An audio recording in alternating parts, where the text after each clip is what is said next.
Welcome to McPlum, simple solutions served daily. In this video, I will explain how to make a fish trap. First, gather your materials. You'll need a 2-liter plastic bottle, sharp scissors or a utility knife, and some strong string or fishing line. Don't forget your bait, such as bread or corn, to entice the fish. Having everything ready makes the process smooth and efficient, ensuring you can quickly assemble your trap. Next, carefully prepare your bottle. Using your scissors or utility knife, cut off the top 1/3 of the plastic bottle. Make sure your cut is as straight and smooth as possible. Then, invert this cut-off top section and place it inside the larger bottom piece.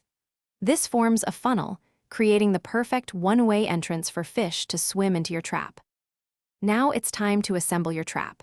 Punch several small holes around the cut edges of both the inverted top and the main bottle body. Use your strong string or fishing line to thread through these holes, securely tying the two pieces together. Make sure your knots are tight.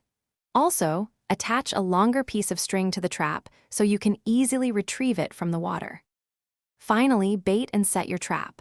Place a generous amount of your bait, like bread or corn, inside the trap. Carefully submerge the trap in shallow, calm water, perhaps near some vegetation. Make sure to anchor it securely so it doesn't drift away. Check your trap every few hours. With a little patience, you'll likely find some fish waiting for you. Thanks for watching. Stay juicy and subscribe.